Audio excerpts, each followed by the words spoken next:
Well,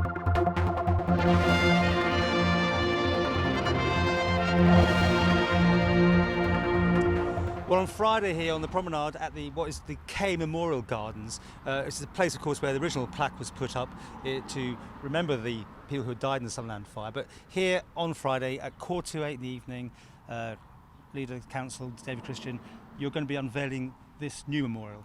That's correct. Well, Her Worship the Mayor will be unveiling the memorial on Friday evening. We first put a memorial in here on the 25th anniversary, which was a basic stone, which actually gave the date of the actual incident 40 years ago now. We've decided now that we need something more substantial, and I think in the last 15 years times have changed. When we first put the one up 25 years ago, there was some people who felt they didn't want the names of the people who lost their lives in a memorial. Over the last 15 years things have changed. You're seeing more and more of these type of memorials now all around the country, and we believe now that it is time to do proper recognition of the people who tragically lost their lives 40 years ago.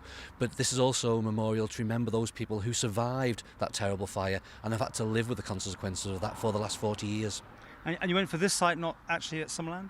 We did. We don't own the Summerland site. That transferred into government many years ago, and as people can see driving past, the site is actually up for sale at the moment, so nobody really knows what's going to happen with it.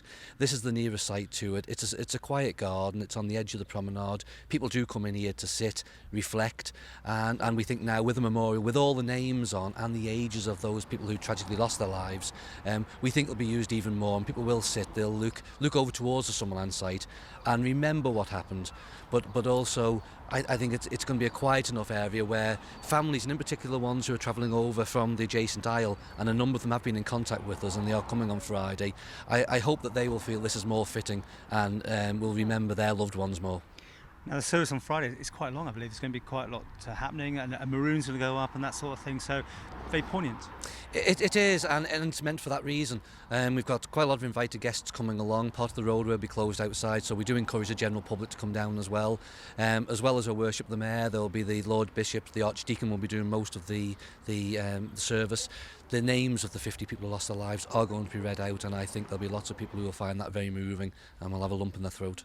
And of course, it seems everyone's got a story to tell about that night. Either they were going or they were thought about going. I mean, I was one of those myself. What about you? Got a story? Do you remember it at all? That's correct. Well, I was 8 at the time. Oh, probably young. Yeah, no, but to be honest with you, I can remember we used to go over to Summerland twice a week to do roller skating. An auntie of mine used to take me over, and I went away the weekend before the fire. I used to go down to my mother, who lived in Wiltshire at the time. Used to go there for a month during the summer holidays, and the first we knew about it was when I got woken up because there was a still shot on ITN News showing the fire, and of course my family were trying to ring through to the Isle of Man to find out, and of course all the phone lines were blocked and they couldn't get through.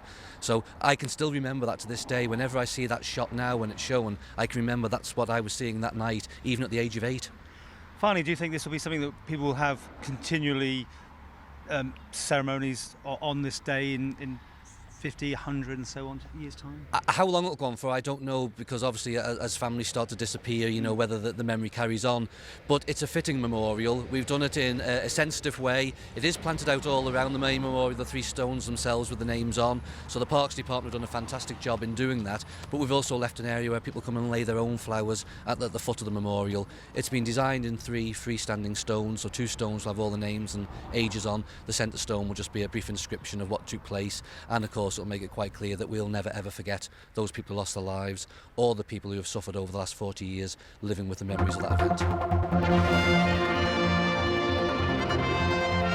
event.